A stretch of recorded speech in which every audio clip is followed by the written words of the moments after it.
আমাদের কালকের কর্মসূচি যেটি ঘোষণা করা, আমরা রেল গেটে কালকে অবস্থান নিচ্ছি না, নাম্বার 1।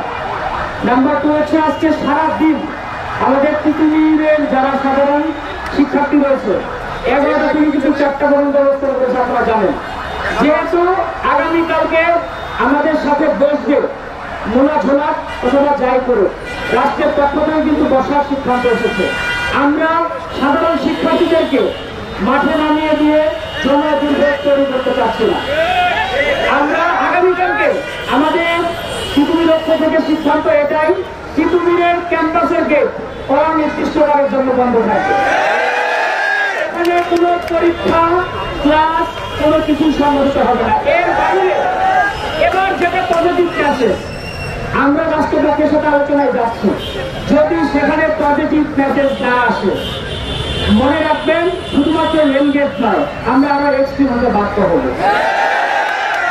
এটা নিয়ে রাখুন, যদি পজিটিভ মেসেজ না দেয়, আমাদেরকে যদি মোলা ধুলিয়া করে দেয়, আমরা হচ্ছে বৃহৎ কিছু করবো। তবে ঘোষণা আসতে আমরা কালকে রাজপথ অবরোধ করছি না।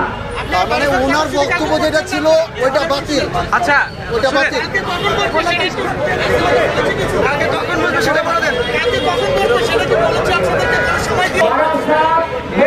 কর্মসূচি একটি কনসেপ্ট ক্লিয়ার করে দিচ্ছি। 12 ব্যারিকেড কর্মসূচি এটি শুধুমাত্র আজকের জন্য ছিল না, এটা অনির্দিষ্টভাবে ঘোষণা করা। যে পর্যন্ত তিতুমির বিশ্ববিদ্যালয় গঠিত না হবে, পরিসর গঠিত না হবে, আমাদের 12 ব্যারিকেড কার্যক্রম চলতেই থাকে। আজকে বন্ধ হয়ে গেল।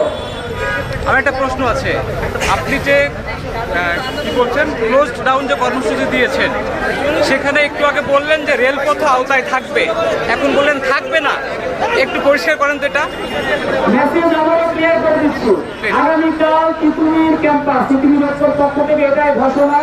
এবং দ্বিতীয়বারে রিপিট করে দিচ্ছি একটা বিষয়, জনদুর্ভোগ এড়াতে আমরা আগামীকাল আইন শৃঙ্খলা বাহিনীর প্রতি শ্রদ্ধা রেখে, দেশের প্রতি শ্রদ্ধা রেখে আমরা রেলপথ অবরোধ করছি না।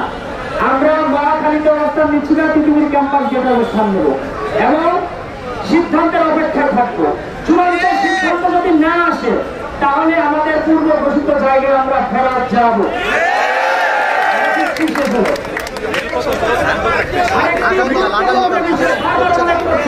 কন্ট্রোভার্সি তৈরি করবেন না। যখন আমাদের 12 ব্যারিকেড মহাখালী ঘোষণা করা হয়, 4 দিন আগে থেকে শুরু করে প্রত্যেকটি প্রশাসন, ডিজিএফআই থেকে শুরু করে রাষ্ট্রীয় প্রত্যেকটি দায়িত্ববান কর্মকর্তা বিষয়টি জানে। কিন্তু দুঃখের বিষয় হলো, তারা সবকিছু জেনেও আমাদের 11টার সময় কর্মবিধি পালন করার কথা, সে সময় তারা ট্রেন ছেড়ে দেয়। এবং মহাখালী যখন সেই পয়েন্টে চলে আসে, তখন আমাদের এখানে অবস্থান করছিল 4000 শিক্ষার্থী। এই মোমেন্টে ট্রেনের গতি বাড়িয়ে দেওয়ার কারণে পাশে যারা অবস্থান করছে ছুটে ছুটে তার দিকে পড়ে যায় এবং আমাদের সাধারণ শিক্ষার্থী 12 জন আহত হয়। 12 জন আহত হওয়ার কারণে সেখানে যারা আহত হয়েছিল, ওখান থেকে হয়তো বা 2-1 জন ক্ষোভ প্রকাশ করেছে এবং তারা ভুল করেছে। আপনারা এটাকে বিভ্রান্তির দিকে নিয়ে যাবেন না। এবং এখানে আমারই এমন কোনো সিদ্ধান্ত আসেনি, আমাদের তিতুমির পক্ষ থেকে বা তিতুমির ক্যাম্পাস থেকে ঘোষণা আসেনি আমরা ট্রেনে আক্রমণ করবো। আপনারা ইতিপূর্বে অনেকগুলো নিউজ মিডিয়া এটি ঘোষণা করেছেন। আমরা সেই পরিবারের সাথে যোগাযোগ করেছি এবং কন্টিনিউ রয়েছে তাদের সেবা, তাদের চিকিৎসা নিয়ে আমরা কথা বলতেছি।